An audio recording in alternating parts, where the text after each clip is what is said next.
So, hi everyone. This lecture as well will be interactive, but I'm going to start pulling people in to have the conversation. Like we said in the introduction, the topic is from innovation to sustainable development. So, in the previous lecture, Dr. Kalouzoumis talked about the research framework. So, how do we get to something real with our ideas? So let's first just talk about a couple good examples of a couple good companies or groups that did a couple good ideas, right? So the first one is Kodak.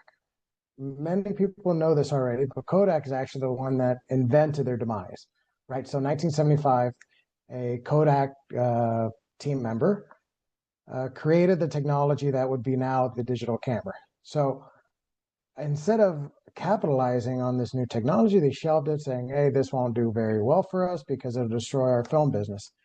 They were right. It didn't do very well for them because others took that technology and grew it. And it did destroy their film business. But luckily, some nostalgic millennials like myself are, using digital or, print cameras just so we can have pictures on our refrigerators and stuff. The next company that really didn't do a very good job of capitalizing on their own inventions was the United States Department of Defense.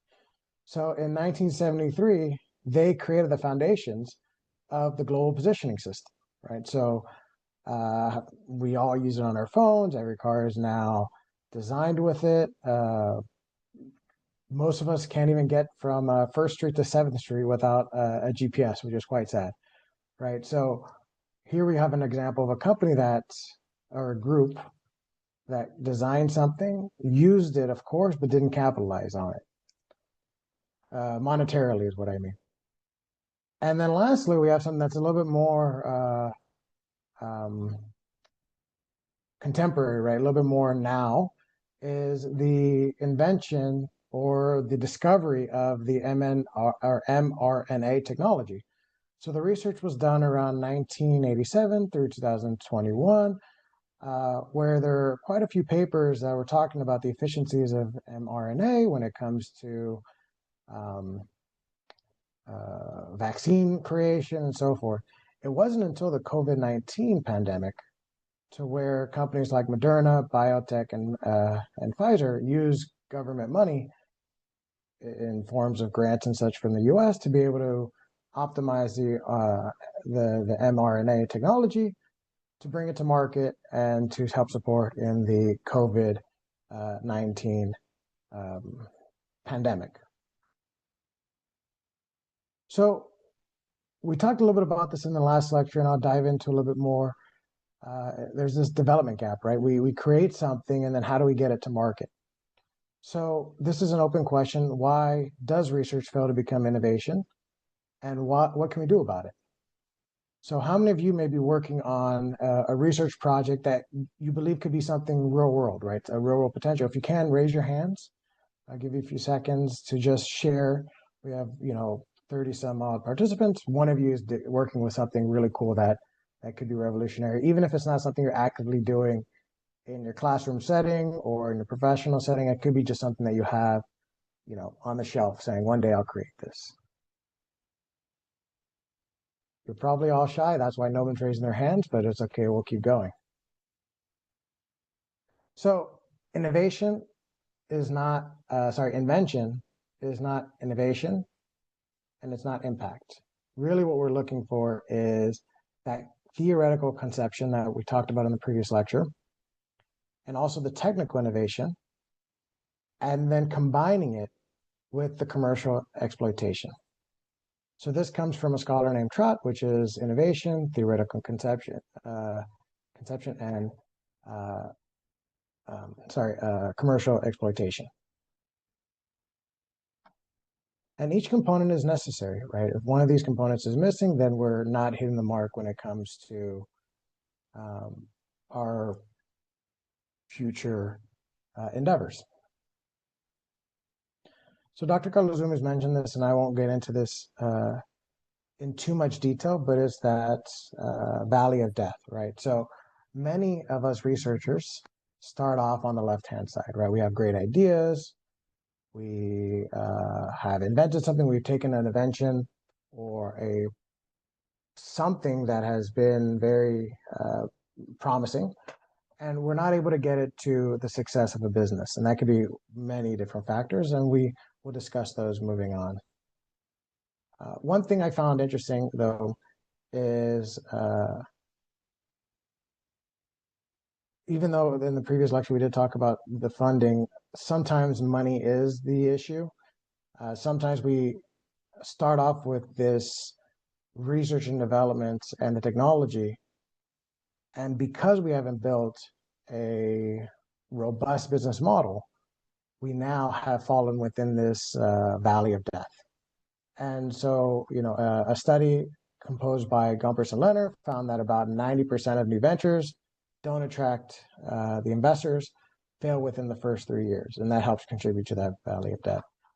And so not a lot of us have access to venture capital, but some of you that are here could have some ideas that could be eventually marketable.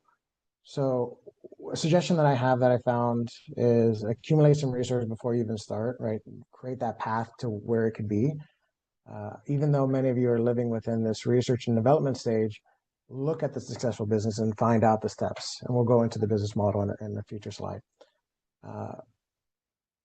If it's something that you're really looking for, work through this project, but also make sure that you're economically sound, right? You have your day job or whatever it could be. Find a support system around you. And there's now different ways of funding, like crowdsourcing, family, friends. And even crowdsourcing could be a good way of proof of concept, right? So you can have first round of funding, get the first iteration of your new project. So business models as innovation structure. So the business model is basically how we take our ideas and create value. So a business model is not a business plan. A business model should be defined within a one sheet piece of paper.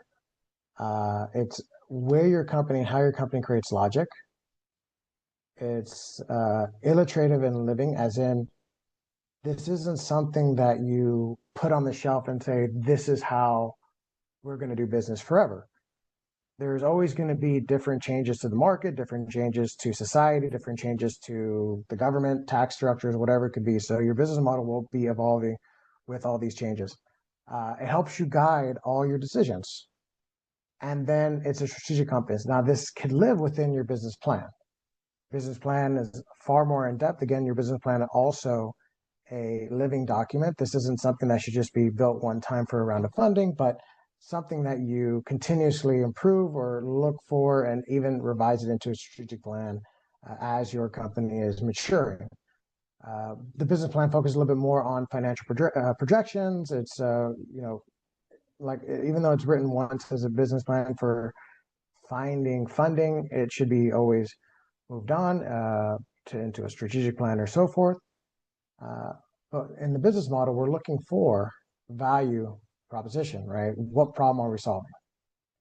The customer segmentation, who is this for? Where are we going to position this? The revenue stream, where are we going to find money? How are we going to get money? Some key resources, what do I need? And the distribution. That's why I meant in the previous slide, before we get to that valley of death, is to see where am I creating value with this new product? Who am I going to target it to? Where are the revenue streams and the key resources? So I found this paper as I was digging a little bit more that actually looked at the 16 different business models. There is the entrepreneur, a financial and creditor. And what these authors did in their papers, they actually found companies that tied into it. Because a lot of times whenever we see like these types of, tables or models or whatever, we're like, okay, well, who this could be, who this could be, like, who could this be?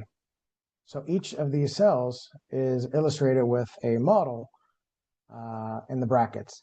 The bottom two, actually the top two, creator and human, and distributor and human, these are illegal.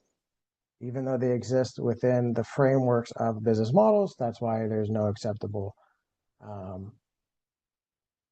company within that, right? These would be like the mafia or people that do illicit activities. But we have the entrepreneur, the financial trader, the financial landlord, the financial broker, the manufacturer, the wholesale retailer, physical landlord, physical broker, inventor, IP trader, IP landlord, IP broker, contractor, and HR broker.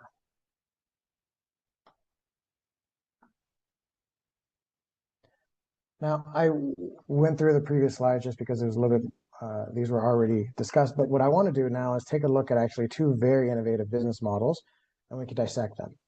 So the first one is IKEA. So let me know if you're able to see my screen. If you're not able to,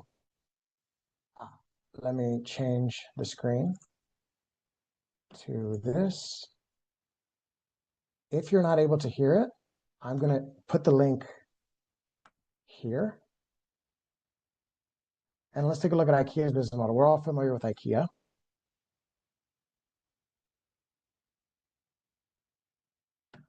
Oops.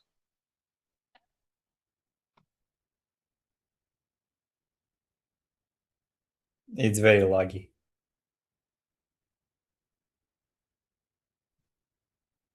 Sorry, is there issues with the audio? Can you hear it?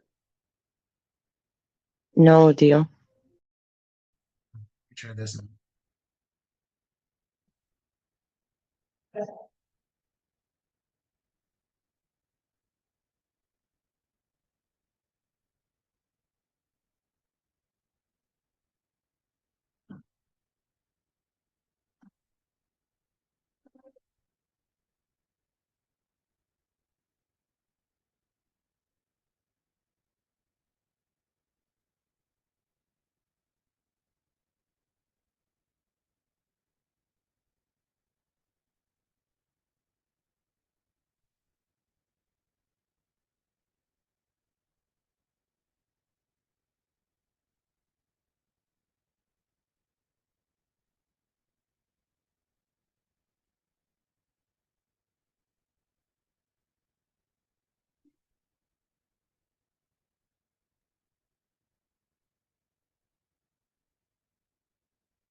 let me stop sharing for a moment. So what I did as I watched this video, and what I like you to do when we watch the next video, is to write down different aspects of the business model that you identify. So just so we can get on the same page, we're going to do this while I'm leading it, and then the next one we'll do it together. So IKEA started off as a mail order company, right? Back in the 70s, back in the 60s, you would get your catalog. Some of us that might be a little bit older might remember this from different types of companies. We would select what we wanted and they would mail it off to us. So identify, and that wasn't just unique to IKEA, right? Sears had their Sears catalog. There's a shoe company I used to love when I was in middle school that used to have a catalog. That was the deal. But what they did is then they changed their whole model and how they deliver their product. So build your own packaging, right? Build your own product. The IKEA effect. Once you build something, like I'm actually sitting at an IKEA desk right now. I have an IKEA bookshelf. I have some, and I just didn't realize that I have. And raise your hand if you have quite a bit of their own products in your house in one way or another. Um, they look at the pricing first. So what does that do? That looks for a specific segment, and they say, well, in this segment, they're going to target these types of customers.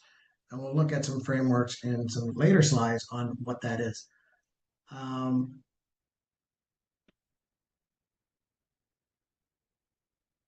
the size of their stores is basically their whole warehouse, right? The size of two football fields, and you're just spanning going around and around.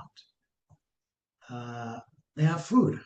So that way you make your experience to IKEA a day event, right? 4 or 5 hours instead of I'm going to just go run in and grab some napkins and come out. All these different pieces and points are aspects of their business model, from the floor layout to designing the products at the pricing point that they want, to building it yourself, to having universal tools to help you build the products. Right? There's usually you can put together an IKEA furniture with just tools you have in the house, even though they provide you with those uh, those items. The food that's there for you, all these things are there to create this unique positioning for IKEA, and you can see this in other companies afterwards, right? Jumbo in Greece, I think there's one in Bulgaria, or a couple in Bulgaria that do the same type of thing, right? You go in, you start going through a maze. Now, depending on the size of the jumbo, you might not exactly have the full IKEA experience, right? There's one at MacArthur in Athens that is pretty big and it's literally a maze, but there's other ones within Central Athens to where it's not so much of a maze. There is maze components, but not like IKEA. So you can see how another company took that IKEA business model and try to make it their own for their products. So now the next company I'm going to show you is something that we're, again, all pretty familiar with, and this is Domino's Pizza. And what I'd like you to do, and hopefully I can get some interaction as a group, is to write down maybe some key components that you see, which is unique for their business model throughout the timeline. Okay, so what I'll do again is I'm going to add the video to the chat room. So that way people can watch it on their own device. And then I'll share my screen.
I'll stop sharing it again. Let me put on these headphones. You can hear me a little bit better. So somebody please raise your hand. Tell me what unique aspect of the business model do you see?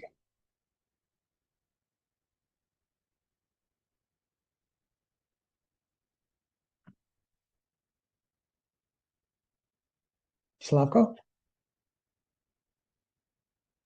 Hi, Pete. Well, they expanded massively in order to be able to deliver fast. Yeah, that fortification of the area, right? They had multiple Yeah, pizzas in an area, so that way they can get it. I got that one too. Thank you. Any other ones? Because I wrote down 1, 2, 3, 4, 5, 6, 7, 8, 9, 10 things in that video alone. The pizza tracker, that's a very good one. So the pizza tracker, and I'm glad you mentioned it, Radostina. Radostina, I hope I said your name right.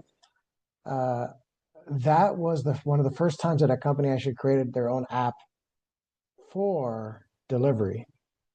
What does that do? Now you have a central, it's tied in probably to your POS system. So you have a central database of all the inventory that you're buying that can then go into your central warehousing to help you when it comes to purchasing items, when it comes to, because these are all perishable. But also, has anyone ever ordered with that Domino's Pizza app? I did recently for my son's birthday. If anyone else did, raise your hand. Uh, uh, Andoni did. Slavko did. All right, we got some Domino's fans. So what that does is it entertains us, right? Like if we didn't have that app, and that's why a lot of these mobile app companies, when it comes to delivery, show you the driver and it shows you where you are, so you're less impatient. And this is something that I promote to my MBA students is to identify what the problem could be, right? So there's a book called What's Your Problem? And in that book, it talks about a elevator. There's a problem with a big building in New York, and the elevator is very slow, and everyone's complaining. And in that elevator example, they bring in these consultants. The consultants give you several options. The option is either, take out a couple offices and create another elevator shaft. This has cost a couple million. Redesign the whole system so that way we have faster elevators. That'll cost a couple other million. Does anyone know this story? Does anybody know what was actually the solution? And this ties back to the app.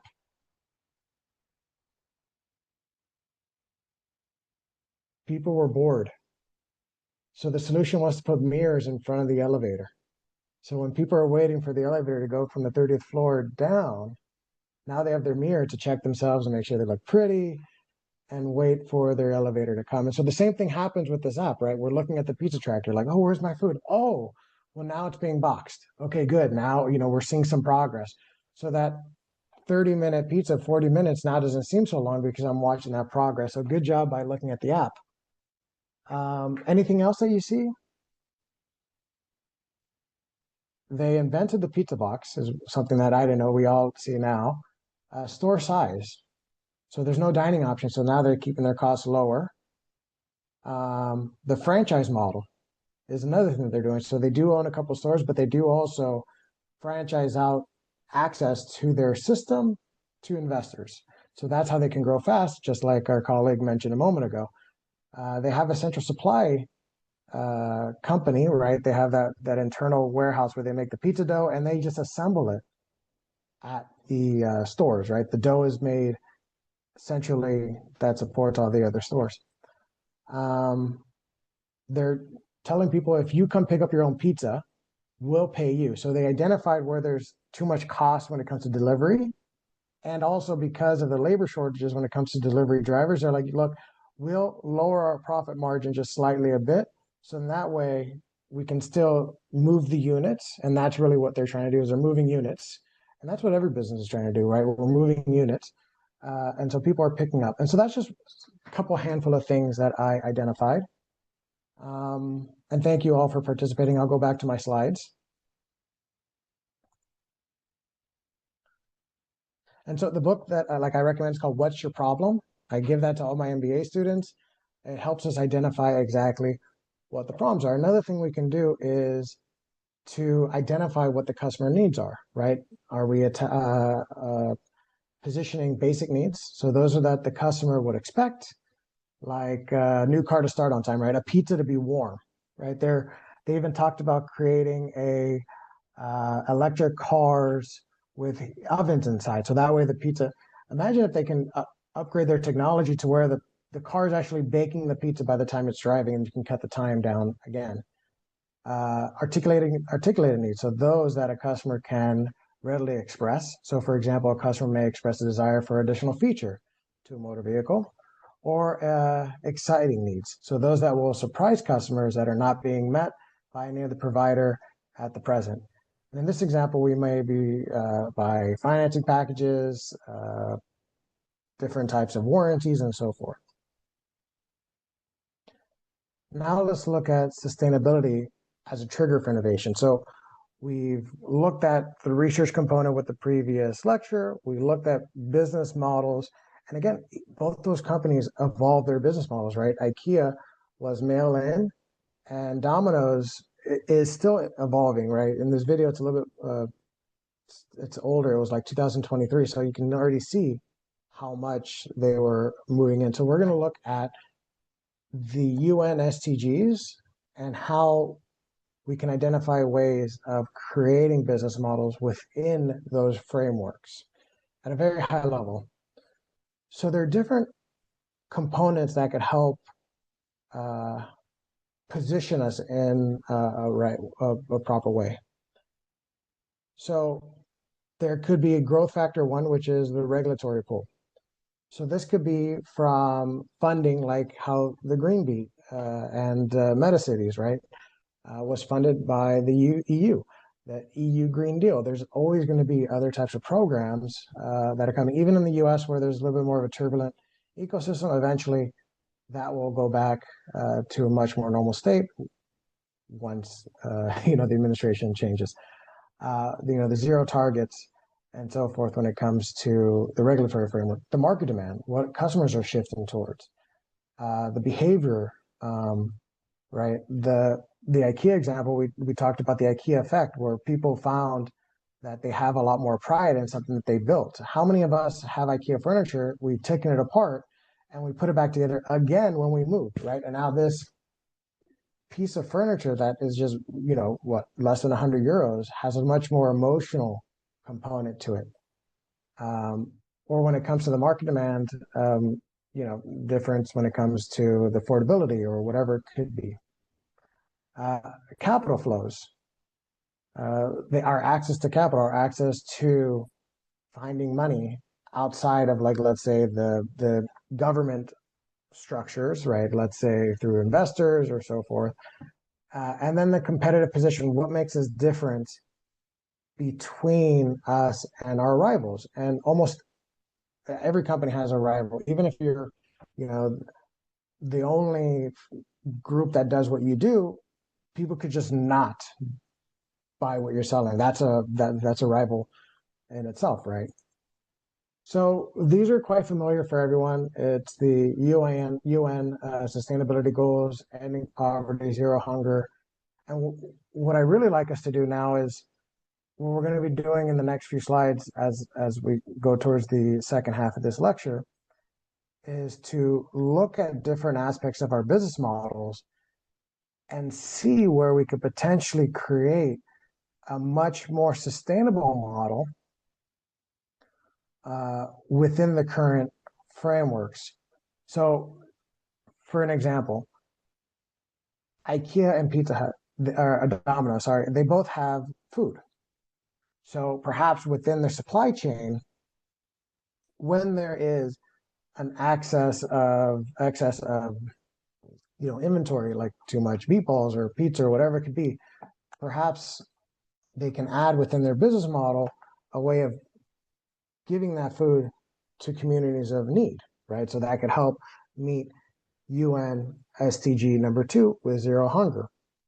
Or how they said in the video that they're looking to create electric cars to help deliver their food. Well, here's a company that you wouldn't think of as a sustainable or SDG type company, right? It's not an NGO, but they're using those trends, right, in the market. And that could be number 9, industry innovation and infrastructure. And number 11, sustainable cities and communities, right? The same things that we talked about in Metacities and GREENBEAT.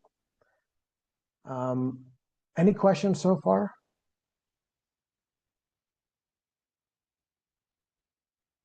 So there are different types of sustainable innovation. The previous lecture talked a lot more on product, or not just product, right? Because it was also just on the scientific concept innovation, right? Building from what is previous there. But we can also do that when it comes to anything, right? IKEA did not create or invent a new product. They took a product that was furniture. People have been sitting on furniture for thousands of years and said, hey, maybe if I flatten it, put it in a box and mail it to you, people will buy it. So that was product invention. In doing that, they've also created process innovation. So instead of them assembling the furniture at some type of central warehouse, they've created it to a point, same thing with Domino's, to where the process has changed. So where most companies can actually create more value is in that process innovation, right? So if we go back to the STG slides, which aspect of your process, which part of your business model could be better positioned as we work towards a more sustainable ecosystem? And every company, every business, our main objective is to our shareholders, right? To create value, like we talked about before, and to our stakeholders, right? Not doing harm within our communities, with our employees, and so forth.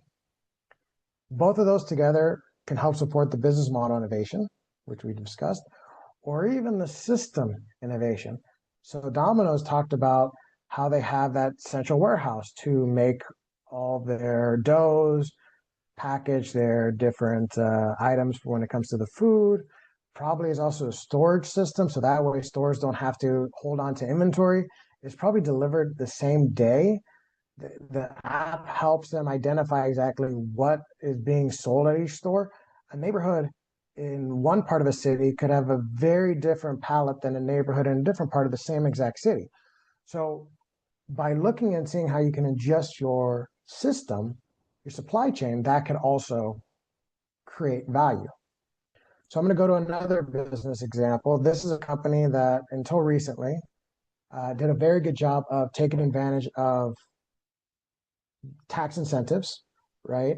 A new trend, a market demand, and all those other things that we talked about in the previous slide. So Tesla, the electric car company that we're all familiar with, this period that I'm talking about is between 2003 and 2008. So most EV makers were intimidated. We're creating, different types of cars, right? Either smaller cars, trucks. They were intimidated by the short range of the battery.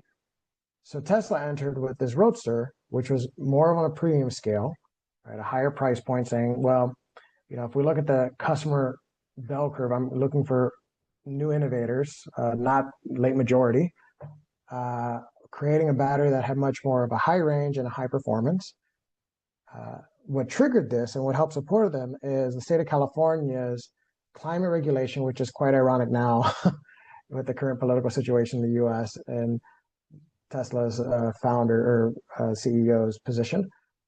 But the state of California's EV initiative helped when it came to tax incentives and helped grow the customer demand.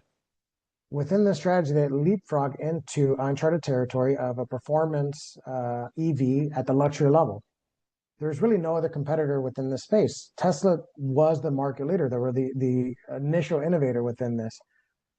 Another aspect of their business model that was unique was the direct consumer. So in the beginning, now you see Tesla dealerships, I think in California, but you didn't see those before, right? I remember getting my first Tesla in 2010. So this was already past this initial stage, right? This 2010. And they weren't as popular then either. And I get into this car and It's one of my customers when I used to run casinos in Las Vegas, and he had like this big iPad in the middle with the screen and driving. And I was all right, this is pretty cool. But I didn't ever see these charging stations all over the place. There was no dealership, none of these frameworks that you would see. And so the outcome is they became one of the largest EV companies in the world. Now they're being overpassed by BYD. BYD has a very different business model, right? BYD's business model is subsidized, of course, in some respect by the Chinese government, but also one thing that they do, which is quite unique, is because they're backed by the Chinese government, because they have such a large reach, they don't pay their suppliers within the 30-day window that most companies do. They wait like 100 and some days. What is that? Basically, their suppliers are giving them a free, no interest loan, right? So if you're not paying the people that you owe money to, you're getting a free loan out of them. So keep an eye on BYD. There's a lot of talk about how certain aspects of their business model and their technology might not be that good. But if we look at the theoretical frame, it links SDG 7, SDG 11, and SDG 13. The business model wasn't just innovation alone. And in the next slide, I'm going to talk another aspect about their business model. So on the right hand, you'll see the different plugs. Is anybody familiar with electric vehicles? Does anybody have one? Have they ever rented one? I can give you a story about when I rented an EV. Let me just make sure we're good on time. I think I should go. So I'll speed up after this one. What Tesla did is they actually had their very own charging port. And because they had the initial foothold in the state of California, I rented a Nissan Leaf one time. I could not find a place to charge it because almost every other charging station was a Tesla charging station. So although, universally, they're not like the biggest EV car company in the state of California, they're over 44% of the market because they also help create the infrastructure. So some tools to support this innovation. Anslov's matrix. So Anslov's matrix, if you already currently have a product, you currently have a company, you try to identify exactly where your product, your invention, your idea can fit. Is it a current product that's going to be slightly altered? Are we diversifying our company? Are we creating a whole new product? Are we going into a new market? So this is a framework that can help you, focus your ideas. Another one could be Tobler's growth matrix. So are we creating a new brand? Are we repositioning an existing brand? Are we expanding our line? Because a lot of the things that we're doing, very few people, just like in the previous lecture, we're building off of other things. So, it's very rare, even like the electric car didn't just wake up one day. It was invented decades before. Even just the battery, even just the certain components of it, we're just repositioning things.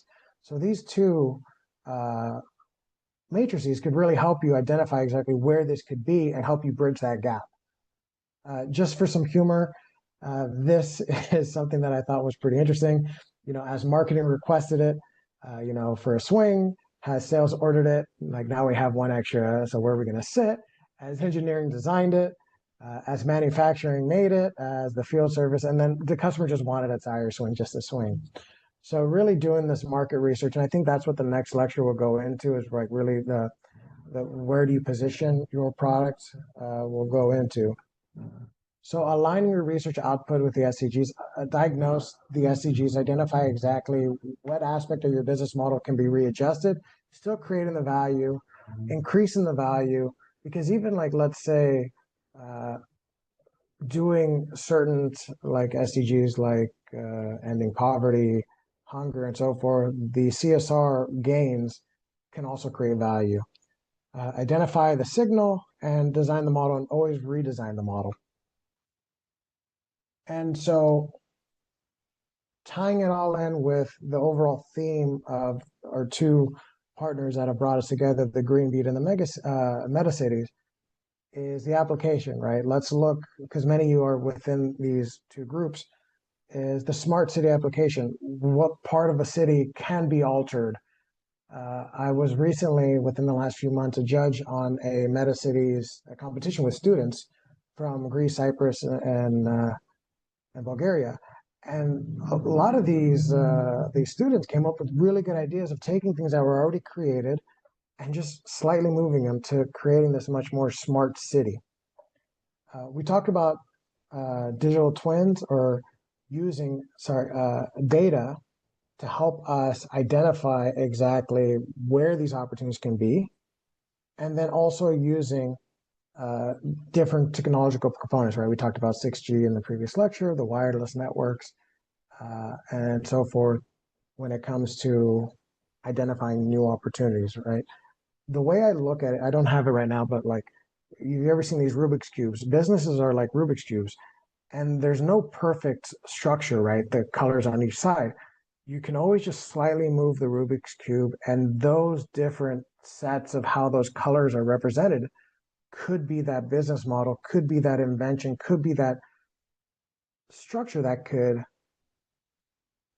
be revolutionary, right? Look at Airbnb. Airbnb does not, now it's a, you know, disrupting the whole world when it comes to affordability and so forth. But it really just started off as a way of renting your couch so you can make a little bit of income, right? Repositioning, rebuilding your matrix, your business models is something that should always be on the forefront of any company. And that's something that shouldn't only be from the senior leaders, but also given down to the more line level employees, because they're the ones coming up with the ideas. So some worked examples for an energy aware twin city. A city twin would be, we talked about the TRL positioning in the previous lecture. So, we're looking at 5 and 6 for validating operational environment, 6 and 7 for pilot in the target city, number 4, integration and the research itself, which alignments could be much more feasible, right? SDG 7, high renewable share of demand response. Number 11, the city resilience and better energy planning. Number 13, measurable emissions reduction. And 9 and 17, innovation, infrastructure, and partnerships. Partnerships is just like what we're doing right now, right? We're from multiple different countries coming together and having these conversations. And then when it comes to our business model, identify any private-public partnerships within a city that can anchor us with the city as a customer. The city can pay for different aspects of, like, let's say, digital twin when it comes to building out certain models and identifying where there could be gaps, right? We have very big infrastructure gaps when it comes to Athens. Moving people around is becoming a real big challenge. And then what can we do to bridge that valley of death? So, identifying exactly where we can get funding, where we can position ourselves within the market, and how do we create that business model to move us into the next stages. So these are just questions that we can talk about as I'm wrapping up, because I think I have just under 10 minutes. So which SDG does your current research mostly address? For I know a couple of our colleagues within the room are current PhD students. So what could your research address is another question. Which exploitation pathway best matches your research output, right? Looking back at those matrices. And where is your personal valley of death? Like, where do you see this product, and what could be those guardrails that will stop you from getting over that bridge and moving into a product that could be very marketable?